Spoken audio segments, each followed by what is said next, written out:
Most business owners think financial decisions are logical. Look at the numbers, reduce the risk, work harder, stay disciplined. But behind many financial decisions is something far more emotional: fear. Fear of failing, fear of losing stability, fear of letting people down, fear of putting your family at risk. And for many founders, especially high performers, the response to that fear is simple: work harder. But there comes a point where hard work alone is no longer the strategy. And today's conversation is about the emotional relationship founders have with money, risk, growth, and responsibility, and why many intelligent business owners stay financially stuck without realizing the deeper patterns driving their decisions.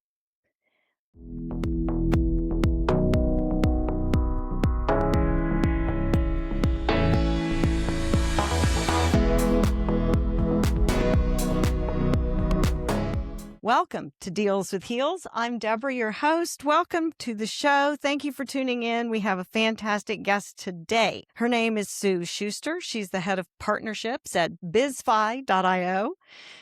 She's a business funding strategist, an entrepreneur, and a former athlete who spent more than 20 years building and scaling her own business before transitioning into the world of corporate credit and strategic business funding. Sue now helps founders understand how to use capital intentionally, but not from fear, but from strategy and long-term growth. Sue, welcome to the show. I'm so glad to have you on. Yeah, that's fantastic. That was a lot. That was great. Well, I really enjoyed meeting you. We met a few months ago, and I loved the idea of this episode and talking about how so many founders use their personal credit, how it causes so much emotional distress when they do that. And you're such an expert in it. So I think it's a great conversation for us to have. And you've been doing it for quite some time. So I want to really dive into the meat of it, right? Why do so many founders make those financial decisions from that place of fear instead of strategy, even when they're capable and very intelligent Very business intelligent. owners? But, I mean, you think of the stock market, and when do you sell? You sell when things are kind of low because you're nervous, and then the stock market's doing well, and then you buy when they're high. Just the opposite of what we all know to do. The business owners do the same thing. So they wait until last minute to find funding. And now the funding is very expensive. So they like tried everything else because we're capable, we're smart, we can do it. And sometimes that fails, or things that are not in our ability to control. COVID, 2008, we remember these things. These are not our fault, but as our business suffered or did really well from them. So sometimes we just try really hard to do it ourselves, but then when that doesn't work out, we've got ourselves in a place that's kind of not as great as it was before, but we're still stuck. So, and we don't want to ask for help. We're smart, we're capable, we're women, we're men, whatever it is, we can do it ourselves, and we try really hard to, but then sometimes it just doesn't pan out. I mean, I'm definitely from the generation of the growth mindset, right? It was, if you work hard enough, you can do anything. And it was big message for America then. We live in America, it's a great country. If you work hard enough, then you'll make it. And I grew up having that just really ingrained, and it fits my personality really well. I was an athlete also, and that whole, right? Because it's kind of true Yes, very true. And I still with think sports, the more you I still practice, think the better you get. the practice doesn't make perfect, it makes better. Yeah. So, we did it. We did do some fantastic things, but sometimes we get in our own way. Because if we had asked for help in the beginning, maybe we didn't understand our numbers and you couldn't chat it back then, but now you can maybe chat it and you still don't understand your numbers, but then you're too proud to go get help. Hey, I don't understand why I have money. I make money in my business, but I'm cash poor. Why is that? And then sometimes we just plain don't know what questions to ask. So having somebody to help you walk through these things and asking for help, I don't think is a sign of weakness. I think it's a sign of genius, actually. I do too. And I do think it's like a prideful thing. I think it's also a time thing that the more you're working, now you're in this kind of survival mode of your business and stopping and finding and making those big decisions that you should take time for. Now, there's little time for those types of things because you're sucked into the nuts and bolts of every day. And I think that living from that place of survival and spending and borrowing and making financial decisions from that place emotionally is different than if you do it intentionally for growth, right? So if you're have a little bit more control. Does that make sense? It makes perfect sense. So the two things that I tend to fund is a mistake. The people who do MCA loans, which stands for Merchant Cash Advance, very, very aggressive people. I can do them too, but I really hate them. And when I described them to business owners, then they said, that's the mafia. I'm like, well, nope, it's illegal and people are doing it and people are accepting it. And you now have 50%, 60% APR. It's absolutely insane. And So it I should get be those, illegal. then it should be, but it's not. Yeah, business Now, funding. is that like business funding for the business, or is that also attaching that person's personal credit to that type of It a is not. fund? It's just for the business. And But it's for offset, like if you have accounts receivable or you've got that's a different contract. one. No, That's that's a called different one. factoring. Okay. It's on future earnings and it's very high risk. So they charge a lot and they will go first, second, third, fourth position on each other. So I've come across, like, if you find Woo. somebody who's got 5, 6 of these things, you better just like chapter 11, we're going there. But Yeah. they're just kind of giving themselves more time as So is that opposed. because they did it like at startup? I mean, I No, they know didn't do it that as when you startup. They did it as in an oh crap moment. okay, okay. So now they're at a point where they need cash flow. And Yes. hey, let me tell you, that can happen with a business that's doing very well. When you look at it, it's doing really, really well. And I've seen it with tradespeople that overextend on equipment and vehicles, and they used up buying power, likely personal as well, personal guarantees on a bunch of equipment. And then they didn't have the business growth to keep it all busy and make that monthly payment every month. And now they're coming to me as a marketing and sales expert I to need more help them, people. Wait a minute. right? To help them grow. And they are so far overextended that they don't have money to spend on advertising or on marketing. And they didn't think about that in the first place. So Right. now they're in a cash flow crunch and they would be potentially borrowing money to cover that day to day, Right. correct? So we have the people who are like debt averse. I'm going to do it myself. Totally understand, totally get it. I'm half that person myself. I mean, I'm paying up my mortgage as quick as I can. So, what is the emotional aspect of that? What Somewhere emotionally? along the way, somebody told them that debt was bad. Don't buy things unless you can pay for them. And I totally get it. And I think the generations a little bit before us were definitely of that mindset. I mean, they weren't even taking mortgages. They were fine buying a house by themselves. And So the economy was different. You could do that yeah, all because the things. it was a different type of economy during then. They hadn't screwed it up as badly as they have right now. So I think that's part of it too. But It yeah, makes that part of it older too. generation The is older generation puts into the younger generation, as in, if you can't afford it, then you don't deserve it or you can't have it. Go work harder so you can make it. And I come across those business owners and I'm like, well, if you had 100 grand, what would you do? Oh, they all have plans. No, no, no, no, I'm going to do this. How quickly would that build your company? Oh my goodness, it would do this. So then why are you waiting? Well, because somebody right. told me debt was bad. Okay, well then wait. Those are your choices. I mean, because apparently you're going to get there, which is fantastic. You're going to have the money to buy the thing, to get the marketing, to hire the key employee, whatever it is. But now you have to wait and you're going to stunt your growth in the meantime. Then you have the people who are like, yeah, I'm borrowing everybody else's money as much as I can. There's less of them. Actually, most people are debt averse. They don't want to owe anybody anything. And that's all a mental state, as in either it's scary or it's powerful in their own brain that I can do it this myself and self-sufficient. I mean, I we're kind of coming across all of that when it comes to business owners or just people in general.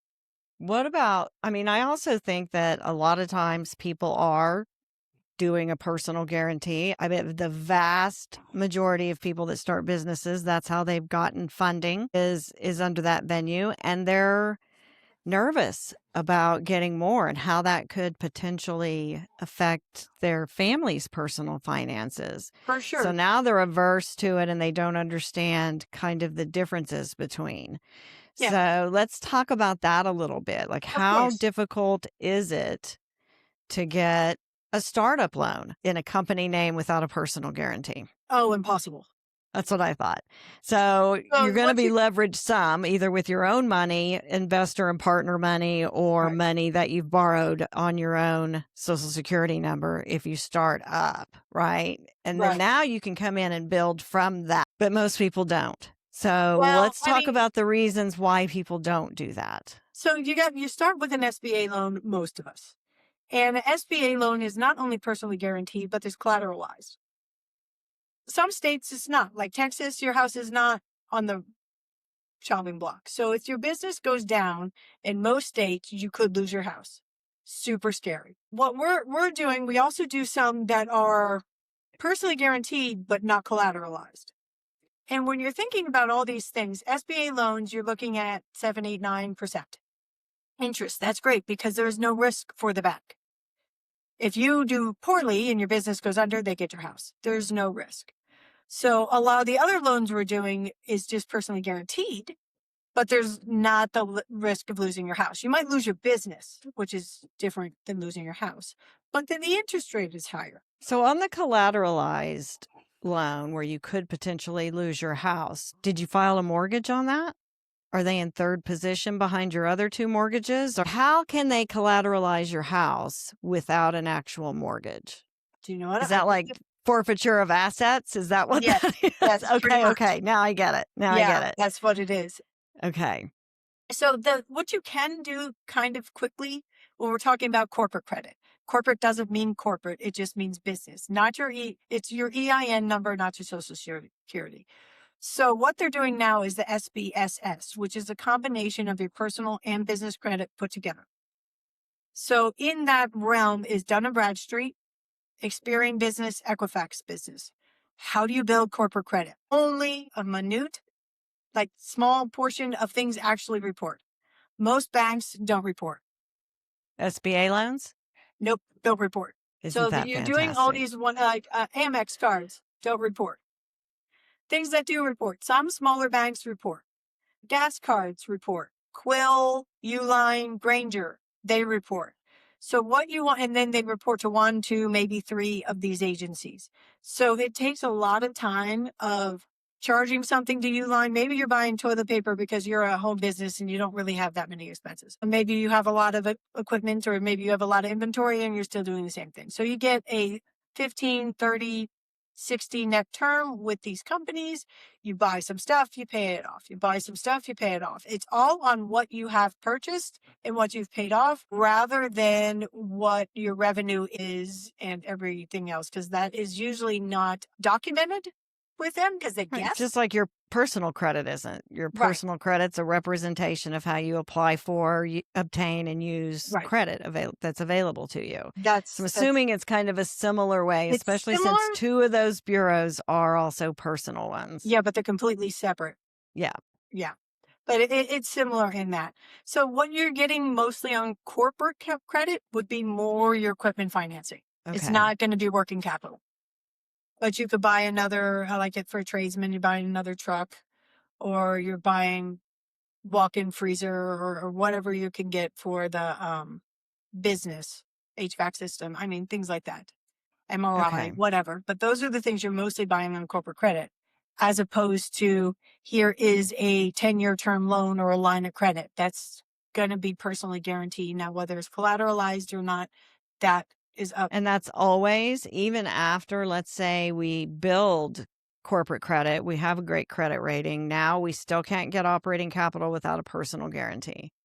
Usually. I'm not going to say 100% because, there's Walmarts and there's Toyota and there's stuff like they're doing different. They've got a different set of rules than the rest of us. Well, and let's face it, private equity has taken a lot of control over a lot of that corporate funding and financing, and not for the better in most instances of it. So let's talk about kind of the emotional aspect of that and why some business owners, they quietly tie their personal safety and self-worth to all this financial pressure that they feel inside their business, right? They get really wrapped up in the business finance, and it becomes very, very personal to us, which makes sense. But when you're trying to have a financial decision, letting go of the emotional aspects of it are important, right? So why do you think we do that? We tie ourselves Well, so much to it.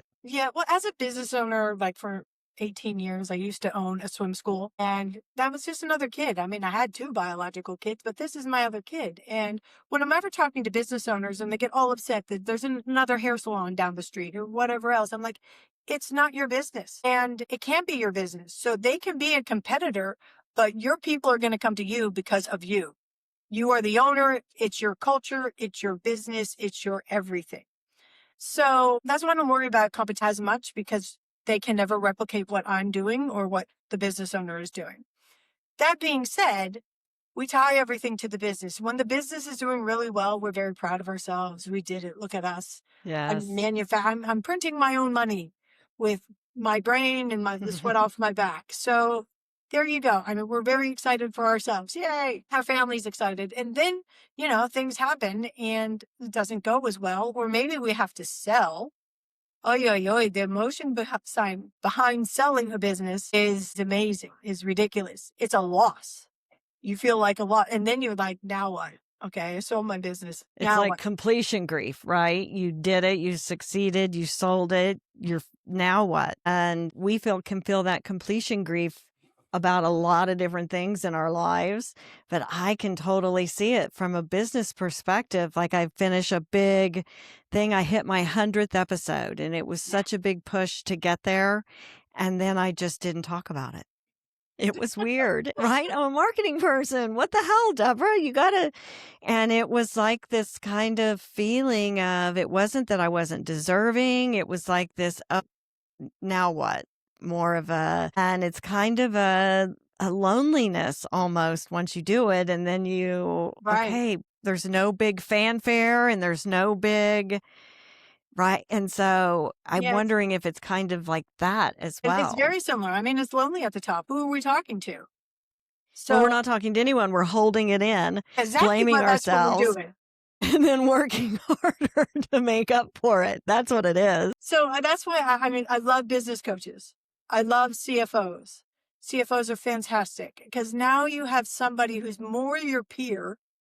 Hey, I have this idea. I want to do a new line item. I'm thinking about this. What do you think? Well, let's look at the data, because they can then take a lot of these decisions that we are making personally and projections of the business. Now you have somebody else who's not in the weeds like you are and doesn't have their head down, is literally looking at what you say and the numbers, and then you come up with an strategy and idea. So having other people who are not in your business, you're not going to go to well, you might go to your accountant, but you're not going to go to your second in command and say, hey, I'm really thinking about this, but then I don't know. I mean, you might if you have a great relationship, but then they also might think less of you, which is very scary. Like Well, you and don't there's have it all put different, together. exactly. And so now you're prideful about going and showing them your big mess, right? Right. Lots of people don't want to have that. And it's nerve wracking to say, I'm always surprised. I'll be like, look at everything you've accomplished, and your marketing looks like this. Right?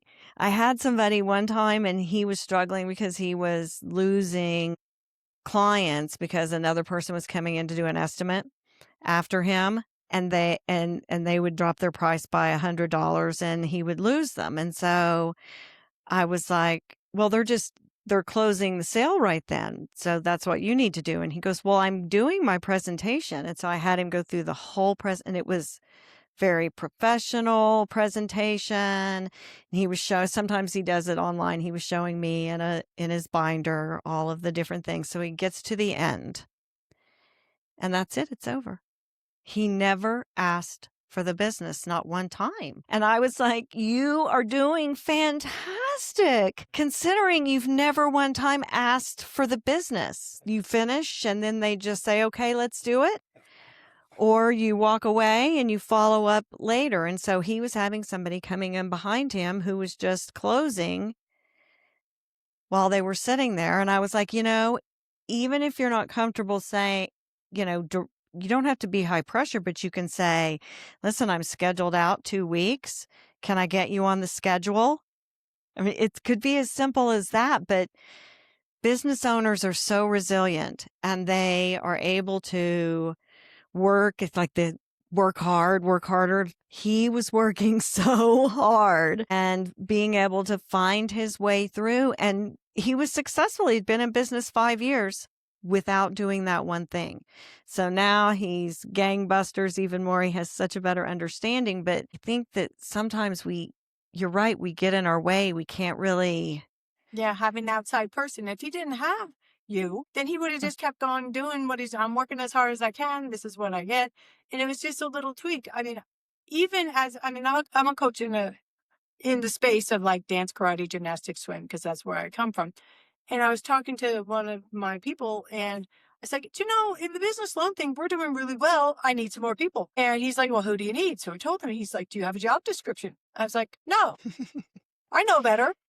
Let me make that job description. I mean, sometimes you just need somebody to hit you over the head with what you already know, and then it validates it or brings it back to light. And we just have to have these conversations, and it's asking for help and not being scared of paying for something that either somebody else can get done quicker than you can, is not your zone of genius, whatever it is, and find the people to help us. And as a woman entrepreneur, I think we're better at that. But then also, we tend to hire our family and friends instead of somebody who's like, maybe they're fantastic at it, maybe they're not. But we should vet some more people before we go hang our hat on this CFO or this bookkeeper or Right. whoever else.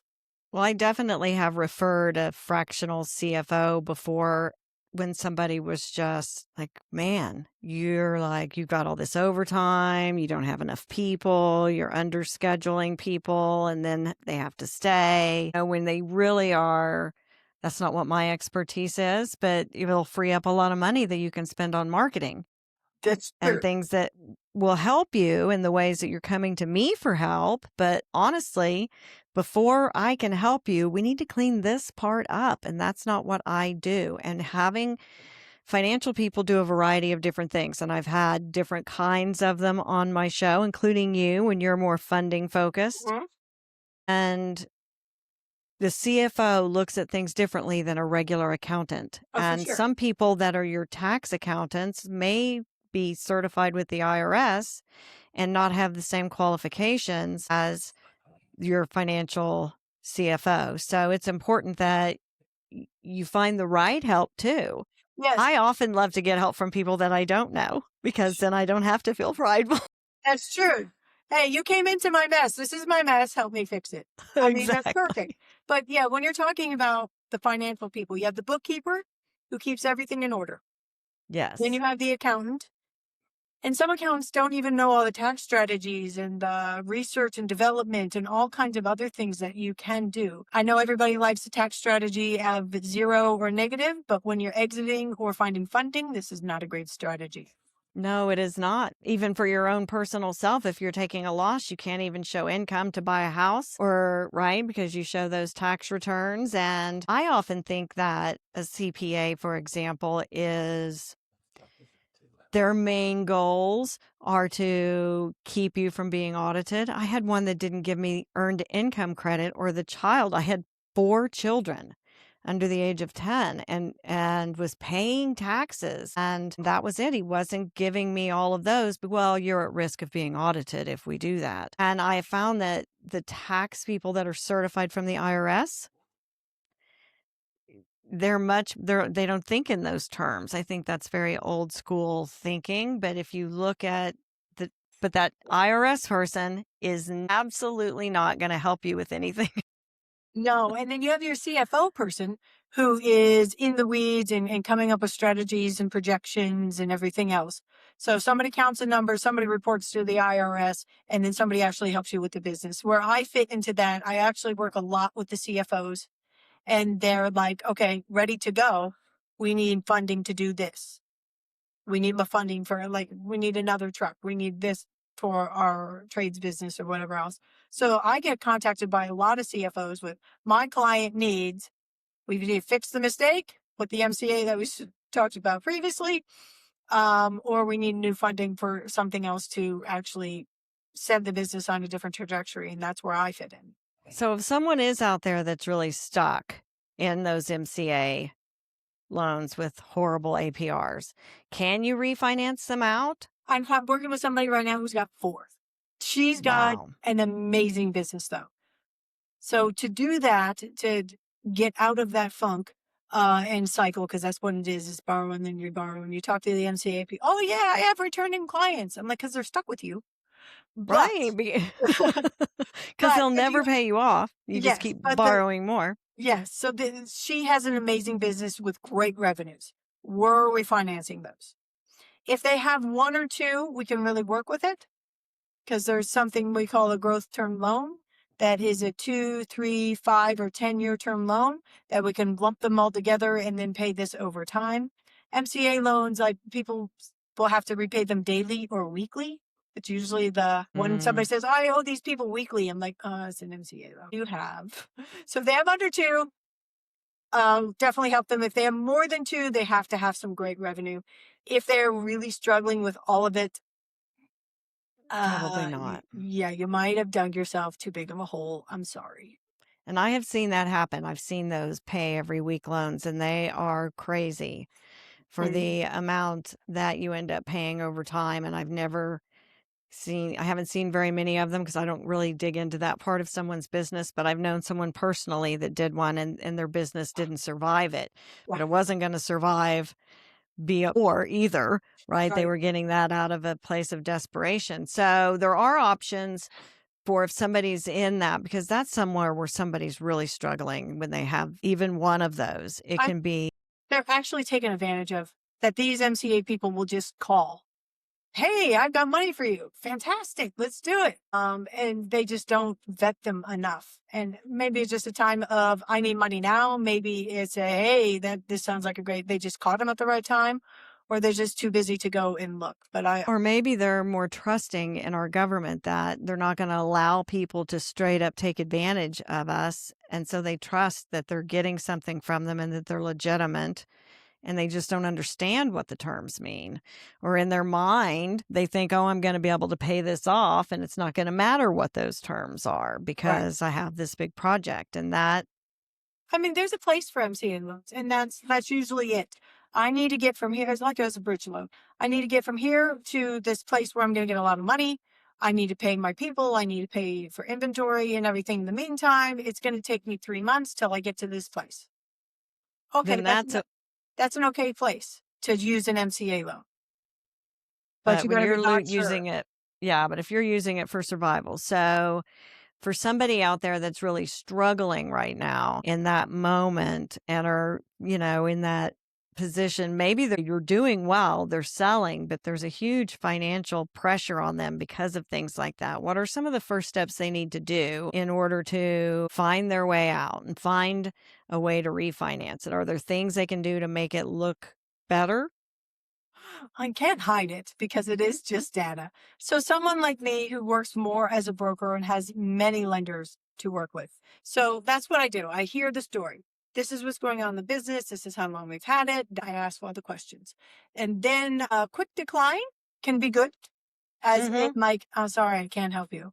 And if you get an MCA loan, it's just going to make it worse. So get yourself some financial help with like a CFO or somebody like that. Maybe they can help, but you're not qualified for lending. But then we have many others that I'm like, I think I can take you to the right place where we can go to this lender and get capital, or maybe you can use your capital for marketing, but you need money to go purchase some equipment, whether it's x-rays or anything. So it depends on how you want to use your money. And I do a little bit of counseling on that. And I listen to the story and take them to the right place.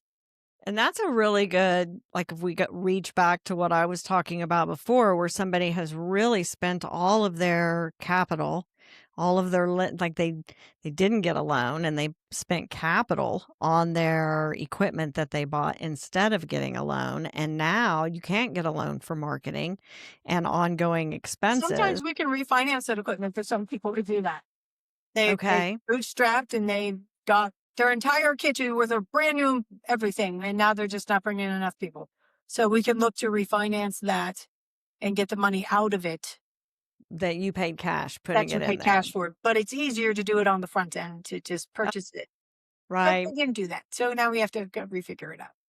So there's always different ways to look at it and different options. And I want to ask one kind of quick thing about it. Was there ever a moment in your own entrepreneurial journey where financial pressure stopped feeling like numbers and started affecting your identity and how, like, your sense of self? Oh, currently. Currently. Every day? What are you talking about, Deborah? Every day. Yeah, well, yeah.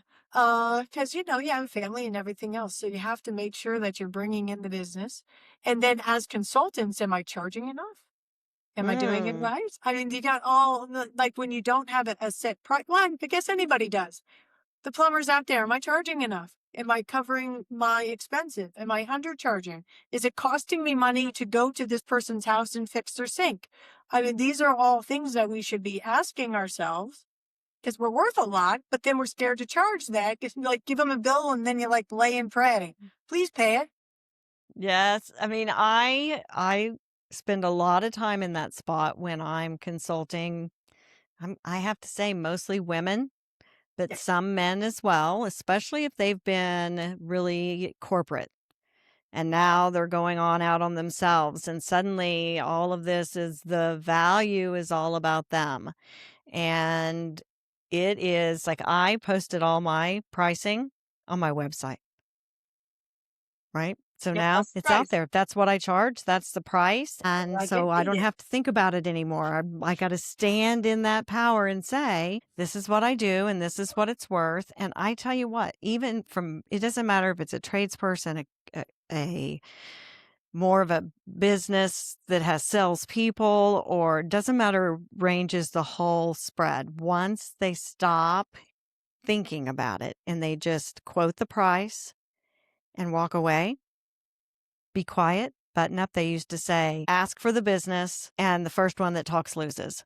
That's old school sales Mhm. training from back when I first started. It was the first one that talks loses. Don't talk after you quote the price because then Right. you are taking away. Right. And so that's, I think, part of it is you would talk to people and they're like, well, I don't know. We're not getting sales. Maybe we're charging too much. And they make those decisions before asking a financial person or an actual marketing person. You can't just get a branding person. If you're working on pricing architecture, you need an actual marketing person that can help you figure all of that out. And you're definitely right about people not understanding how much money they're spending on their calls, how much money they're spending to produce their items sometimes. And when we start getting into that, because if I'm doing sales projections, okay, well, how many sales do we need to cover this? Hmm. How many do you close? Yeah. What's your You really, when you ROI? All the break it all things. the way down to a weekly number, that's not very many people you have to contact to meet that minimum goal. So breaking it down financially helps too. But if the numbers aren't right on how much things cost, then your sales projections, no matter how many times I go through it, it's not going to equal out. It's not going to be there. So knowing all of the things that you talked about is really important. And it's hard to stand in that value. It is. It is. Yeah. You say your price. And I mean, and it goes down to the dog walker because I had somebody come over to because she's going to babysit my dogs. How much do you charge? Saw her immediately. I mean, she's a kid. She's like early 20s. I'm going to call that a kid. That is Uh, a kid. so she's like, well, somewhere between 55 and 65. And I just said, I'll pay you Okay, 65. 55 is always the answer if you give a You know, range. I mean, I've been there, done that. I'm like, I'll pay you 65. There's 2 dogs. We're gonna get this done right. But I mean, I saw her immediately and I recognize that. Yes. And that, is such a big deal if you recognize it, because I think a lot of times that fear causes us straight up all the way into fight or flight. And when you're in fight or flight, your blood flow changes and flows away from your brain. And so you're not as smart as you are and so you don't have that decision-making capability anymore when you're in that place of fear. And one way, because that's a subconscious thing, you don't recognize you've done it. That's fight or Right. flight is I knew she was doing. subconscious. I was actually waiting for it. I'm like, I'm going to ask you the price because I deal with money all day long and I'm super comfortable with it. I Yes. deal with big numbers, and I'm going to ask you the price, and you're not going to know. So, I mean, I kind of let her off the hook on that one. And she started to backpedal. I'm like, I'll just pay you 65. And she's like, I mean, that is the deal. And that's a hard thing to do. We always question whether we're charging the right price. So once you figure it out, doesn't mean you can't ever put it on sale. It just means that this is the price. And so that's really, really good advice. And I love how you're like, okay, yeah, right now it still happens. Even though you're an expert, you still have to do it. And when you consciously question it, you pop yourself out of fight or flight. Right? You're yeah, popped out of it. Now you're consciously in control again. And it's as simple as being willing to confront yourself. Okay, wait a minute. I'm not going to, even just that little self talk is enough to pop you out of it and be right. able to And then stand find in your somebody to help price. you. Go get help. Yes, We can't all do this. And exactly. well, there are some, but not very many businesses that completely did it on their own. And that entrepreneur knew everything because they don't. So No, they go don't. get help. Well, and of course, I've talked all the way to the end and had a great conversation. But before we close out, tell us, please, how everyone can learn more about you. And we will link to all of these links in the show notes that she's probably about to give you. So actually, best place is LinkedIn. I did have to throw my maiden name in there because I was in LinkedIn jail for a hot minute.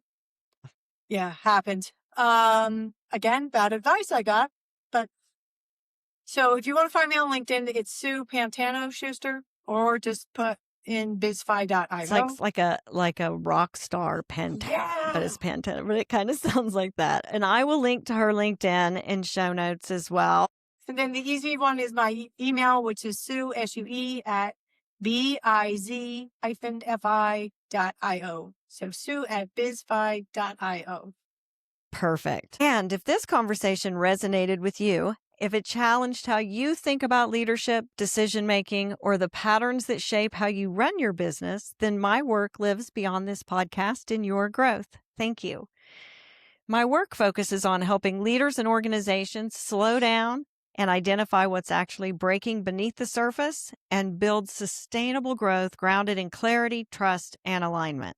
You can learn more about that work at thegrowthvanguard.com. And if you're interested in going deeper, I have a couple of free resources for you that I'll also link to in the show notes. One is called the Human Cells Playbook, and the other is 5 Signs Your Growth is Breaking. And if you enjoyed today's conversation, make sure and follow Deals with Heels so you don't miss what's coming up ahead. And if you're feeling very generous, leave us a review. It helps so much. We have to have so many reviews before we can do certain types of promotions. So that would be fantastic. Sue, thank you so much for coming on the show and enlightening us all about corporate financing and the emotions behind all of the scary stuff that we think of when we think about funding our business. You're welcome. It's a joy to be here. Until next time, everyone, stand strong in your power, especially when it gets uncomfortable. See you next time.